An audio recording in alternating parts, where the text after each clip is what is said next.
هنتكلم بقى عن ايه، ازاي تظبط الاولة بتاعتك في النشي. كده احنا اتكلمنا عن تسييب الزغلول وتسييب الشبابات وتسييب ذكر كبير. عرفنا نسيب جميع انواع الفئات العمرية من ايه، من فرد الحمام. طيب اول حاجة بقى هنبدأ نعملها ايه، ان احنا ننشف الحمام بتاعنا. يعني ايه ننشف الحمام او نجمد الحمام على الداير؟ مش معنى ان الحمام بقى يطير ويجي ينزل تاني ان كده بقى جامد، لا.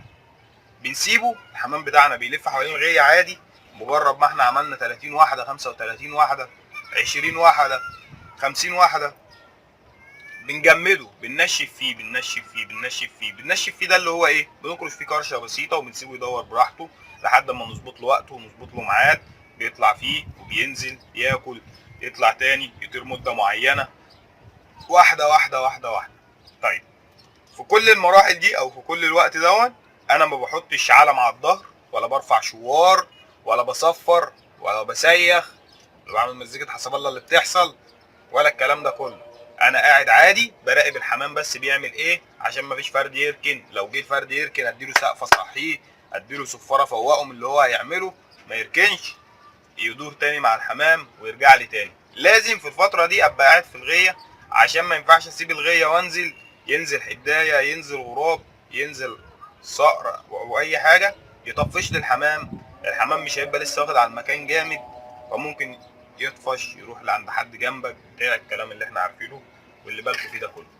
طيب اول ما الحمام بيمسك بعضه كده ويبدا يلف، ببدا اقويه واطول له الوقت بتاعه. نقعد على كده مثلا 30 يوم او 20 يوم، هيبقى مرحله فئه عمريه.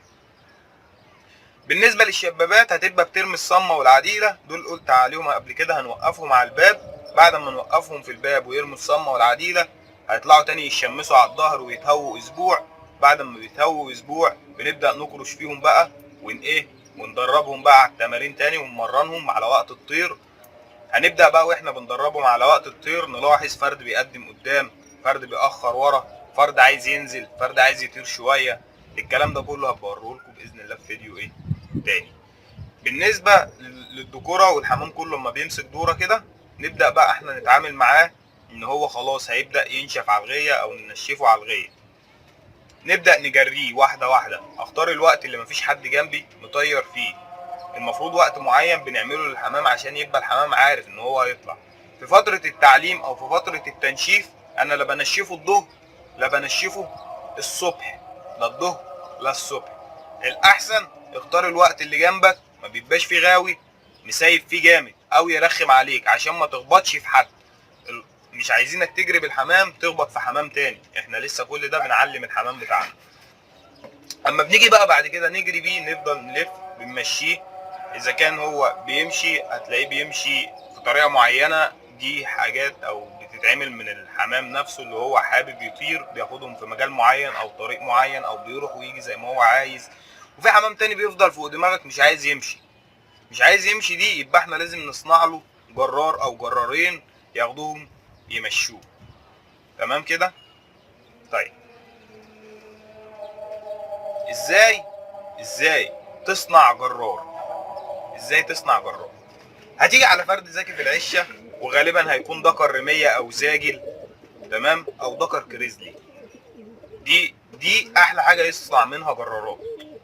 ممكن تلاقي فرد تاني عبسي ذكي جدا، فرد كركندي قوي وكتفه حلو وذكي وبيروح وبيجي. ممكن تلاقي فرد لعيب بيروح ويبقى جرار وسط الحمام. بس احنا خلينا في الرميات عشان دي اسرع حاجه واقوى حاجه، عندها عضلات في كتفها، ما بتحبش تريح، بتحب ترجع على البيت على طول، ما بتقفش بره، ذكيه، ما بتحبش تركن. فاحنا هنصنع قراراتنا من الرميات او من الزواجل. الزواجل والرميات بيبقى فرد حمام هو نفسه حلو، عايز يروح وعايز يجي وعايز يعمل. اوريكم جرار عندي زاجل، ده فرد حمام يا شباب انا مصنعه عشان يجري ويروح ويجي ويفرد معايا الحمام بتاعي وياخد راحته، تمام، ويمشي لي الحمام بتاعي في حته معينه انا عايزها او بطريقه معينه انا عايزها. ده فرد الحمام الايه، الجرار، تمام. فرد الحمام بصنعه ازاي؟ بجيبه، نقفل بس عشان ايه مسيب الدكارين جداد وانتوا فاهمين يعني، مش عايزهم ياخدوا بالهم. طيب بنيجي اول حاجه ان احنا بنعمل ايه؟ بناخد الفردين دول، ويستحسن يكونوا اخوات او طالعين من بعض وهم زغاليل حافظين بعض، بناخدهم ونمشي على مسافه 2 كيلو من بعد البيت في اي اتجاه معين، البعد اللي انا عايز الحمام يمشي فيه، وبرميهم من المكان ده. باذن الله بيروحوا، بروح بجيبهم تاني يوم بروح ارميهم من نفس المكان 3 مرات او 4 مرات او 5 مرات على حسب ما احس ان فرد الحمام بقى اسرع في ميعاد مروحه. طب اعرف ميعاد مروحه ازاي يا غاوي؟ اقول لك تعرف ميعاد مروحه ازاي. اول حاجه اما انا باجي ارمي فرد حمام، برميه فرد حمام امتى؟ في وقت ما يكونش حد مطير فيه، عشان فرد ما يخبطش مع حد ويلف معاه شويه ويطلع يخبط في التاني ويقطع ويخبط في التالت والرابع. لا، بختار وقت مثلا 10 الصبح، 8 الصبح، 9 الصبح.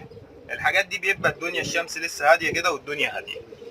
ببص اخويا في البيت، حد ابن اخويا في البيت، اي حد في البيت بيقعد في الغيه، يقعد هنا لحد اما يجي فرد حمام ينزل على الغيه. تمام، يبقى عرفني او اتصل بيا وقول لي او رن عليا او كده. بيجي تمام، بعرف بلاقي الفرد بيعرف الطريق مره واحده. تاني يوم اما باجي اسيبه مع الحمام عادي، بلاقيه هو بيمشي في الاتجاه ده، لان هو بقى يحب ايه؟ الاتجاه ده عرفه. واحده واحده ال2 كيلو دول اخليهم 3 كيلو، مع التدريب اخليهم 4 كيلو، اخليهم 5 كيلو، لحد اما ابعد بيه المسافه المعينه او القوه المعينه اللي انا عايزها لفرد الحمام، او لحد اما يرد لي البيت يبقى طاير حوالي نص ساعه. كده انت بتصنع جرار ما يجليش منك، يظبط منك ويبقى حاجه الف الالف وتشرفك، ويبقى ذكر عتره ملوش حل. وبعدين هيجي في يوم كده الجرار ده اتعلم، بقى لي مثلا شهر برميه، تمام، بقى 100 بقى الف الالف، اخده بقى وانا رايح القلعه ارميه، اخده وانا رايح السويس ارميه، اخده وانا رايح اي مشوار بعيد ارميه. بيجي بقى ده ذكر عتره، خدت بالك؟